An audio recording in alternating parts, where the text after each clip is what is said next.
Yo, what's up, you guys? Welcome back again to the Daily GrindCast. We got a special guest, the one and only lead singer from Los Varones De California, Ferny. Yeah, let's get I'll it. put some clapping in there.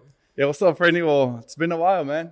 I know. First of all, thank you for taking some time of your day. I know you're busy, especially like since you're always traveling and recording and stuff. Oh and yeah, for sure. To stop by, well, let's get it.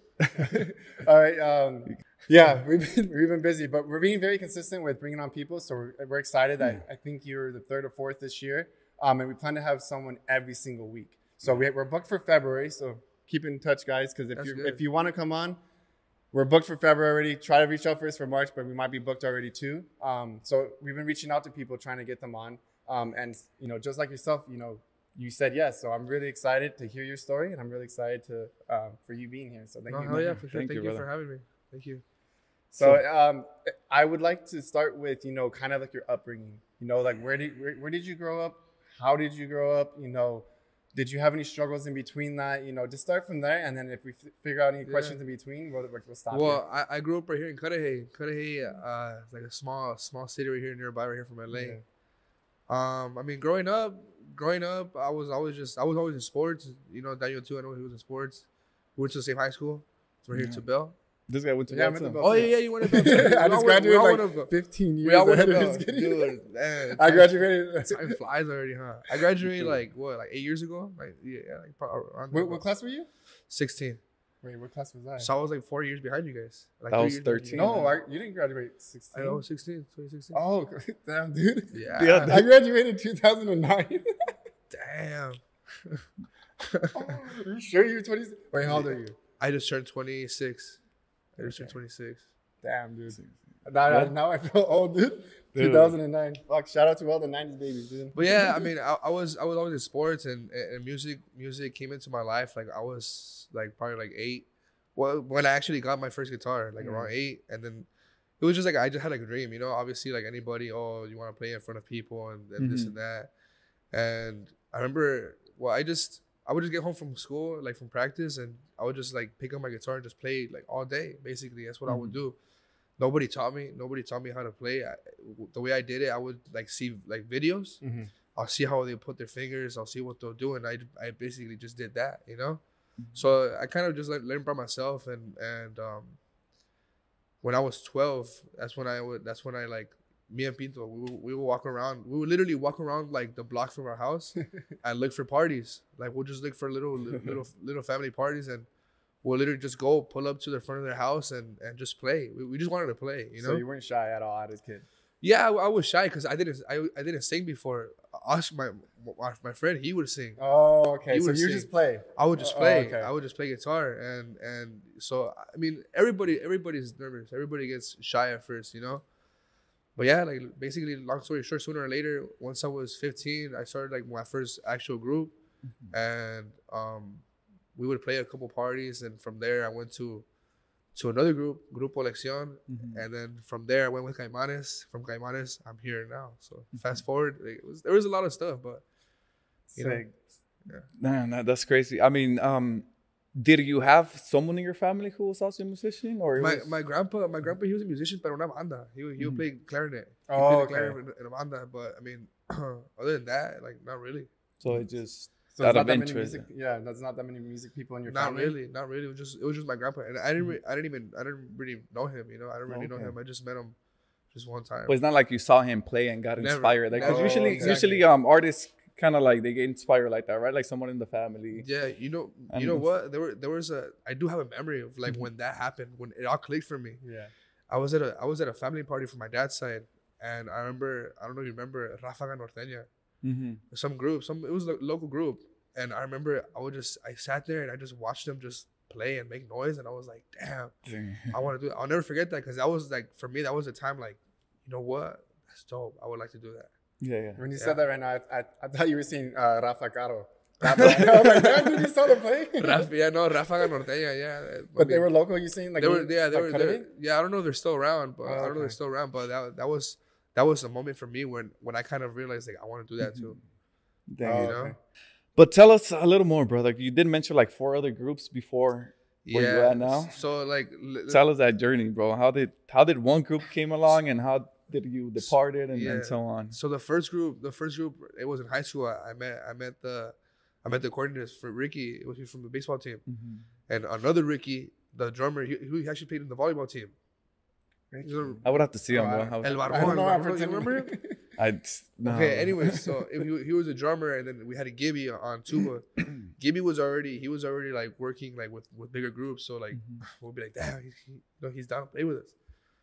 Anyways, I started off with that group, and we had our parties here and there.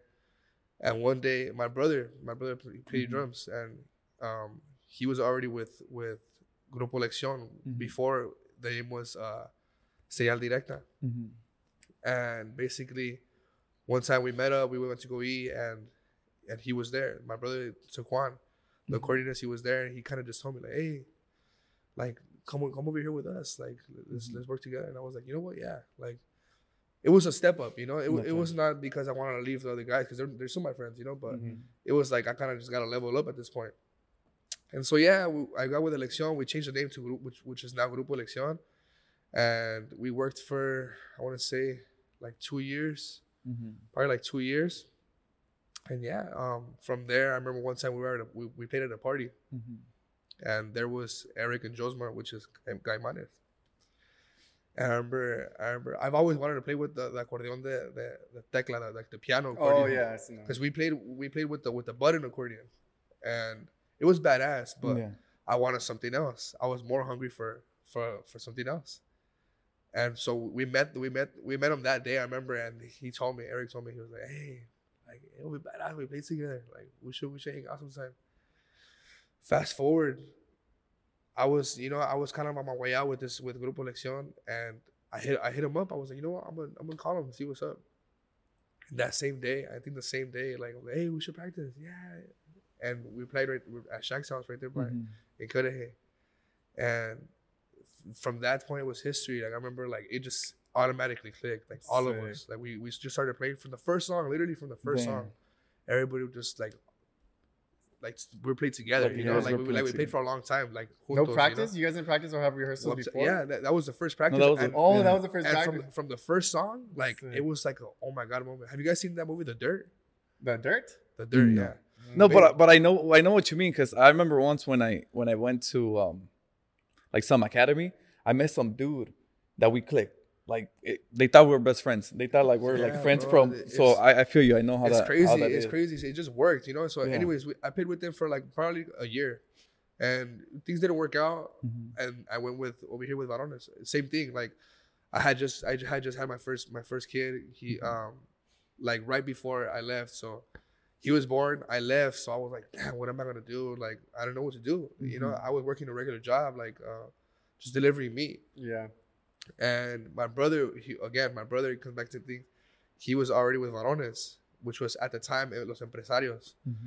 And same thing. He got me in, and the rest is history. Like we've been together for like 5 years now. There's a lot of between happened, obviously, right? We're just going in. We're just fast forward and everything. But I do want you to tell us a little more, because now I know you guys play at big venues, right? Yeah. Like you guys last night, you guys were you mentioned you were at Rodeo, and also I know you guys played at Pico, right? And that's like one of the like big accomplishments for you guys. Dude, Pico. I remember the first time we played there, it was so badass. Like the songs we played, I remember it was what the specific song El Enamorado. That one, like we had it, the whole place like just bumping. You know, it was badass. It was a cool experience. This last time we played as well, like la gente siempre nos recibe bien, you know, thankfully, and dude, I remember like we had gotten ready for this show. I remember we took 2 weeks practicing the same tanda, the same songs, listed, like, you know, perfectly planned. And then we also had streamers, like basically like confetti, like the cannons and stuff. So, dude, that night worked out like perfectly, like how we had planned it. It was cool. It was cool leading up to it. Like we planned it out pretty cool. It was fun. It's fun playing there. I mean, honestly, it's true what they say. You know, as you get better and you start realizing that you want more in life, or you start outgrowing your certain friends, you start outgrowing certain groups, because you realize that either you feel like, and it's not in a bad way that you feel better them. You just know that you've outgrew them because you want more, or you like see yourself, playing at Pico, playing at Rodeo. Damn, I even rolled my R right there, guys. Dude. And then, but you're playing at all these places that maybe you would have never played if you didn't take, the chance to finally leave one thing that you might feel comfortable with, and then move on to the next.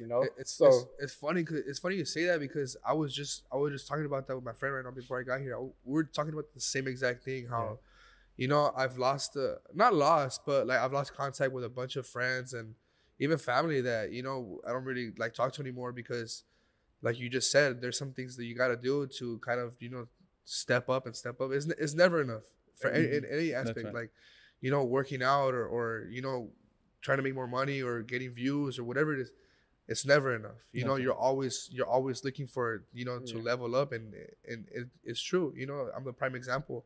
I started off like how I said, going from house to house, just looking for somebody to play for, and now looking back, it's like, damn, we played for a lot of people. We played in front of a lot of people, and it's crazy. It's cool. Like, I feel like, your question, leveling up it's just part of me, and it has to come with you. It has to come with you. Honestly, if you're not the type of person to like willingly want to like be better as a person first, it's not gonna happen. I feel like it comes within you first, and you literally spread that out to for me, the group. I told the guys, hey, like, we gotta do this, we gotta do that, and like last night we didn't want to do sound check at 7. We just got up and just did it.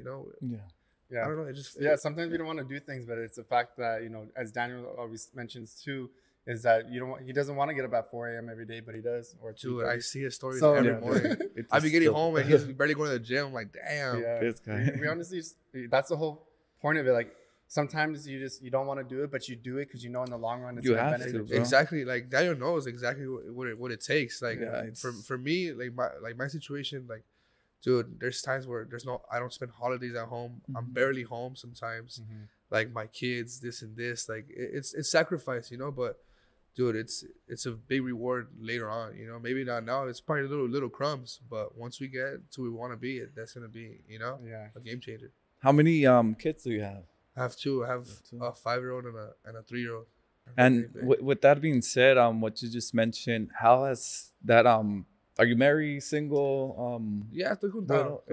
We're just not officially married. For all the ladies out there, just you're married by God. I'm married, I'm married, but we're not like officially married. Okay, good. Yeah. And how is that? Because I mean, I used to, I think I mentioned it. I used to do like street promotion for Rancho Mille back in the days, like for a year, dude. I remember, yeah. And like my relationship kind of was like iffy because of that, like night outs, every part, like rodeo here and there, and I was just literally just going to work. But it's just that's a really good topic, man. Dude, I could talk about it for days. All right, dude. It was maybe like a 5-10 minute. It was a 5-minute, crunch it into a 5. How has that affected you, and how are you guys out working that or working on it? Or at first it was obviously a bunch of jealousy, a bunch of problems, like as always, But being together, we've been together for like 7 years, so it's we kind of we had to grow a trust. There's a trust there, like obviously there's gonna be girls all the time, and I'm being honest, there's gonna be girls and throwing at you literally, like literally, dude, and you just kind of have to like give your girl the respect, Well, besides trust, I feel like there's also like sometimes you have to explain or have a conversation with your significant other, exactly, so that you guys, they both, one, you guys trust the process, 2, that you both see the vision that's that's happening, and those are the key words right there. Dude, it's vision, exactly, because you envision yourself, obviously being this big star or big singer, musician. And with that, if she doesn't see that in you, it kind of, pulls you back down. Exactly. You have a really good point. Like, dude, shout out to my girl, man. She I don't know if I would stay with my girl if it was the other way around, Like, I don't know if none of us will, because it's a lot. Like, if you think about it, like, you gotta go up there and not single, but like you have to be presentable in a way where a todos les cae bien. Like part of the show type of thing. Exactly. Right? So there's some things you got to do sometimes, like that it's just part of it, you know. But obviously there's like a line you can't cross. Yeah. But it comes within the girl first. Like she has to trust you, and she has to actually believe you when you she has to believe in you too. Your number one supporter. Exactly. And she is. Yeah. Beautiful. I think that's the answer. Like you just gotta trust each other. To be honest. I seen stories. I heard stories. So it's just crazy. But but it all goes back like when usually the couple guests that we had, they always have that solid partner, and that has a lot to do with their success. Exactly. Yeah. So I mean, respects to all of you guys, and then family for sure is a big factor in like you said, success, because I don't think I'll be like doing half of the things that I'm doing if it wasn't for for my kids and my girl. Like I look at them, I'm just like, damn, I gotta like push harder for them, honestly. There's sometimes where I put them first before myself, like as you should. Like obviously, but like there's times I get home 8 in the morning, 10 in the morning, and they're like, hey, we want to go do this, we want to do that with the kids. I'm just like, como amanecido. It's part of it, but exactly sacrifices. I understand that well too well. So I just mentioned the last episode, and so I have a 15-year-old. I had him right out like in high school. Damn. And so I'm always trying to say that we have, as fathers, we have to make sacrifices, and those things come with you can feel like shit. You can be going through a lot. You can be just getting home at 10 a.m. and you have to still be the man that you want to be. Is basically be there for your kids, be there for your significant other. Because if you're not, they're gonna see that and then they're gonna judge you for that later on down the road, right? So it's sacrifices we make. But it's because we want to, because we love them and that they're there, and because they hold it down when we're not there, right? You want the best for them, for your family, right? That's why you always want more, and that's why we can't settle, right? Because we want to give the life that we dream of to our kids, to our parents, to whoever it is around us. Now thinking about it, I remember what I was gonna ask you earlier. So all these things that you guys play in the hottest clubs now. Pico, like if you play on Pico, that shit, there's something else. Private parties. I'm sure a couple like A1 artists you've been around, you play with and stuff like that. But people don't see the behind the scenes of what happened, Like now, and even now, like even if you go to Instagram, you're gonna see a musician who's already making it, but you don't know what he went through, right? I'm sure people didn't know you were going like house parties to see if they could just let you play for free, just so you could get that practice in. Yeah. So in between all those groups, all those times, all those years, what was like the real struggle for Ferny, bro? Like what was the struggle that basically a low point, right? Because I mean, keep in mind that it was different groups, though. That's true. Every chapter, every chapter had its downs and ups. True. So what for those chapters? Because I do want to get into detail, because it's like.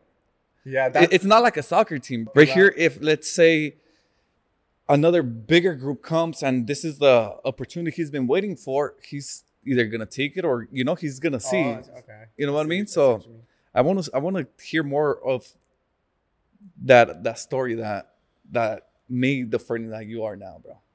That's a good question. I mean, right now off the top of my head, the first thing that came to my head was just like the hunger that I had, like. I always wanted more. Like I didn't get tired of a group, and it never did. But it came to a point where I was like, for my first group, I was like, you know what, I want better. Second group, I want better. Third group, same thing. I want better. Right now, I could honestly say like I'm really comfortable, and we're working really good, and we're doing really good. But the hunger, it just doesn't stop. I feel like. There was a bunch of like make it or break it points for me. It was either like this is the time where you gotta sacrifice and suffer right now, or you're not gonna move up. Like you were saying, like the struggles, dude. We go through a bunch of stuff, starting from the simple like not getting paid after working, or fights. There's been some crazy stuff that happens, or violence. Yeah, it's always violence. Borrachos all the time, I remember. I mean, I don't want to get off topic, but I remember one time, dude, one of us got kidnapped. Damn. One of us got kidnapped. I don't want to say who, but one of us. I remember we were at a party, and it was like the third hour. And we had gone to the front by the street, and we're just kicking it, like, on break, chilling, taking 15 minutes, and a car pulls up. It was like a white Infiniti. A car pulls up, and the passenger puts out the window. He was like, "Hey, like, you get in. Like, we're gonna pay you. We're gonna pay you, second." And they get in. And what the fuck? I stayed. I mean, they were the clients. They're the ones who called us, and we kind of had to have trust, Oh, okay. I thought it was just some random. No, not randoms. They're the people that called us, the people that pulled us, Yeah. And so I stayed with the other guy. So it was 4 of us. I stayed with the other guy, and the other 2 guys, they took off. They came back, and they're like, let's go. They're like super panicked. Let's go. I'm like, what happened? He's like, I'll tell you right now. Let's go. We get in the car, we leave, and like basically, they had to come to like a dead end in the street, and they take out the passenger takes out the guy. He was like, "Hey, why were you looking at my girl? Why were you looking at my girl?" Damn. And ese güey todo cagado, and the other friend, he was like, "Hey, like, nothing's going on. Nobody's looking at nobody. Relax, chill." Long story short, that happened. They kidnapped him. They brought him back. And todo bien, pero that's just one of the many things that happen. So that's nothing. That's a bunch of other things that happen. Like, dude, crazy stuff. Like you said, there's probably plenty of stories, that either the people call you and they don't want to pay you. All of a sudden, they don't want to pay you. That's why money's due up front. Sometimes there's times where people call us. They send us the address. We show up and they just don't answer again. Like, dang. That's fucking. I don't know. It's part of the struggle. Like, there's, I don't want to like. Like you said, belittle nobody, but a lot of groups that are coming out, like they haven't struggled. Like they just they're starting and charging. Almost what we're charging is like, bro, you kind of gotta. They're charging $400 or $500 for a group of 3. Is that what you're saying? Dude, yeah. I mean, and my respects to everybody. Like they charge what you think you're worth. It's cool, but it kind of. I don't know. I feel like to make a good character, you kind of gotta go through it. Yeah. You kind of gotta struggle through it. Well said, dude. I mean, that in life, really, as a person too. Exactly. If you want to be a great individual, you have to just, deal with the punches, bro. Because that's either you swim or drown. You know what I mean? Sink or swim. Yeah, a little bit more about that. You were, because I had a question, but I think you answered it pretty well. Is that I was gonna ask you, what was one of the biggest struggles you had with your your group itself? What are those main struggles? But because hopefully you guys don't fight with each other like often or whatever. You guys don't show up, but because you said you've been with your group for 5 years, and for the most of that sounds like a solid foundation. And maybe did you have any struggles, I guess, with the starting of this group or with your other groups that was maybe like you guys didn't get along that well, or is it always just like good vibes for the most part? I got along with everybody. The thing is like back to the same thing. If you don't want to grow, like I can't drag you with me. Like, if they don't show up in practice, stuff like that, right? Dude, I don't want to say who, but there's a person who if he wasn't getting paid, he was not there to take pictures, to practice, to do nothing. What the hell? Like it was basically like just call me with the address and the time, and that's it. And the fed and the cash. That's not gonna work. That's not gonna work. It just doesn't work like that. You're not putting in a bond. You're not putting in the work. If your whole group is putting in work, we've all seen those like movies like Bohemian Rhapsody for like how he was in a band and like, or you don't show up. We always see the movies is the same thing. Like one person doesn't do the work. You end up finding out the next day you're not part of the group anymore. Yeah. I mean, like answering your question. It's like a relationship with 5 other guys. It's a relationship with 5 other guys because like you have to get along. Yeah. There has to be. I always tell the guys like, first of all, there has to be respect. Of course, yeah. There has to be respect. We could mess around, we could joke around, but there's certain lines and boundaries you cannot cross. Yep. You get me? Like obviously, like fighting and stuff like that. It never happened to me, thankfully, and hope it never does. But there's been times where like. Yeah, heat of the moment. Dude, he's gonna see this, gonna be like, me and my compadre, me and him. I remember one time, it got really bad. It got really bad, but we're guys, we're men. At the end of the day, we kind of just gotta talk it out, and we settle it. We come to an agreement, and that's what it is. It's like a relationship. You just gotta talk. Communication is number 1 in relationship. In all relationships, everything. Exactly. Yeah, we gotta have communication is number 1 because if I find out let's say if I find out something that you didn't tell me from somebody else, how is it gonna make me feel? So that has to be that communication for sure. 100%. You know, that's a very good point to have. I feel like to make a group last, it's that communication, and trust, respect, you know, all that, and wanting the same thing. Yeah. Wanting the same thing, because if one, it's like how my compadre would explain it. We're like gears in a group, in a team. We're like gears. If one gear stops working, the whole thing is just not gonna work. You know what I mean? Makes sense. We all have to like, and we remind ourselves every month. We have a meeting of reminding ourselves what's the plan, what's the goals, and stick to them, because it always happens that we're going good the first 3 months, and then this plan comes out and it just our plans just fall out of order. You know, you always have to find the center balance again. You know, as we go through the years. You know, because a year is 365 days. You know, we start off strong. Everyone starts off strong in the beginning of the year. New me, new goals, whatever. You know, all those things. But if you stick to those foundations of like who are you, and you build like, you know, you build that with not just yourself but with like everyone else, like you said, then that's what it's gonna give you guys longevity. That's that's gonna make you guys last longer, because it's not just at that point. It's not just about you. It's about everyone, the ultimate goal and stuff like that. So it's good to have those reminders and like, you know, write them down, whatever the case may be. Yeah, I think it's important. It's like you know, going out with a girl every week, like, hey, we gotta catch up, you know. It's the same aspect, but with guys, with 4 other guys. Not even 4. It's like 7 of us already, because we have a big group. We have the whole team. It's four. You know, that we play. Yeah. It's an engineer and staff, maybe 2 staff sometimes. Oh, and Craig, the camera. You have camera, you have engineers, and then you have setup. And it's just gonna get bigger, bro. But now, like, there's different personalities, different attitudes, different all types of stuff. How have you dealt with hate, jealousy between? Because especially men, dude. Because some men are jealous, like, you know, like divas. Yeah, worse than girls sometimes, divas, bro. Dude, so oh my god, how have you dealt with that, bro? Dude, in the music business, oh my god. Well, I'm pretty sure you know, dude.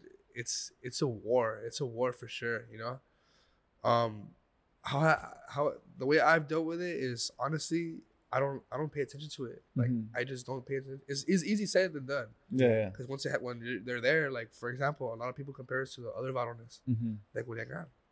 Oh, okay. And back then it would get under my skin a little bit. I'll be like, like, you know.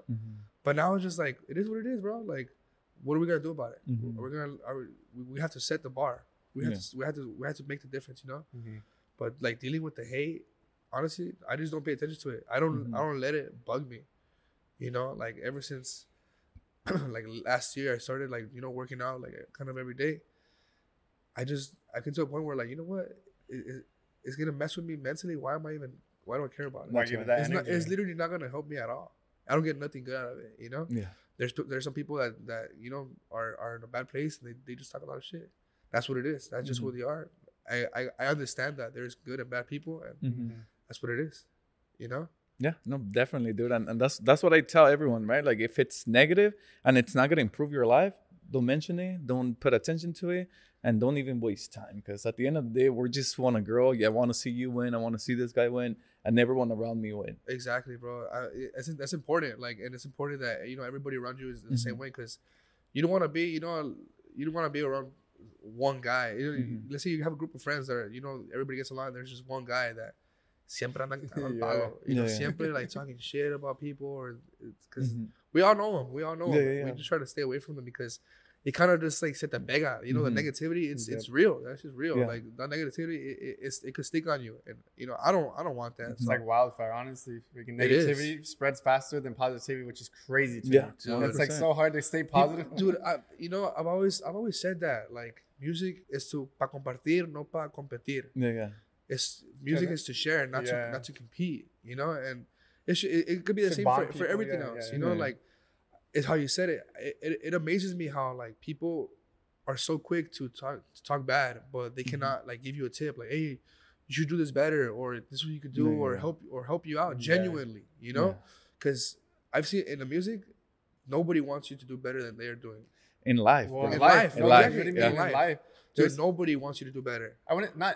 I would say probably maybe like 80% of people don't want to see you win. Yeah, because they want to drag you fucking down. Obviously, like, you know, real friends and family, you know, primary family. Because there's even then there's situations where I see people, their family members, dude, All literally the time. bringing them Jealousy. down. Jealousy, man. Or it's if it's either money, fame, or whatever it could be. Like, you know, it's real. Yeah, it's crazy, bro. Because I mean, it's everywhere, right? Especially, it's funny because especially like in family, that's where you see that's where you first see it. Yeah. That's where you first witness hate, jealousy, and all that negative stuff, right? Because I They'll mean, be the first ones to tell you how they feel without you asking. That's for Yeah. sure. And you're just like, I didn't even ask your fucking opinion, but thanks. But it shows like what kind of men we're gonna be. You know, either we're gonna take that and fucking think less of ourselves, or we're gonna take that and fuel it and say, I'm gonna put this energy towards something and prove you wrong. There's very few people that take it that way. There's very few people, you know. So if you know, like I said, it's on you how you take things. I was watching like a post the other day. Like, you know, life is 80%, no sé qué, but I mean, 20% bad, but 80% how you react to it. You know, like it's all about how you're gonna take things, like you're saying. You know, honestly, it is. Well, I don't know if you've ever heard that story, and I'm gonna mention to you right now. So, have you ever heard that the story about the farmer and his son? No. I think this is also a Spanish version of this, but so I'll mention it. So the farmer and his son. So there's a farmer that has 20 cattle one day, and he's with his son, and they have cattle. Overnight, when they wake up in the next morning, their cattle's been stolen, and everyone comes around and like, oh my God, that's so horrible! You lost all your cattle, and the guy goes, maybe. So the next day, the father and his son are walking, and they found pieces of gold on the floor, and everyone's like, oh my God, that's amazing! You're a miracle. This is amazing. He goes, maybe. Following day, he's walking with his son, and he buys more cattle, and then he buys a couple of horses. One of the horses breaks his son's arm. So everyone's like, oh my God, this is so horrible. Your son's arm is broken. And then so the following day, the army comes and they start asking for, like, oh, we need one son from every family. But his son's arm is broken, so they don't have to take him. So everyone's like, oh my God, you got away with that. And he's like, oh, maybe. So the whole point of the story is like, you don't know if it's good or bad because it's just maybe, because you don't know what life is going to give you. So it's not like so anyone that judges me on the story, maybe not word for word, sorry, but that's basically like the purpose of the story is to show you that maybe things happen for a reason. Yeah. Things happen for a reason. But it's not good or bad. It's how you decide how we react to them. So to your point, that's amazing. And I mean, in order to react to it, or like, you have to be like self-aware, right? Like, control your emotions, because people tend to. For example, I guess in the music industry, right? Like, I guess if somebody comes and gives them a contract that it's kind of like too real to be true, or too good to be truth, people will sign that shit right away. They don't analyze it, you know what I mean? So it's same thing with life. If somebody offers you like, oh, send me $5K and I'm gonna turn it around and give you $100K worth of Bitcoin, that's how people get scammed. You know what I mean? So it's just like, just because you want shit. You deserve to be scammed if you fucking trust that. No, dude, but it's not that you deserve it, bro. But sometimes people are in need, or people like are so hungry for that goal, for that contract, that even some fucking loser comes in. Dude, I remember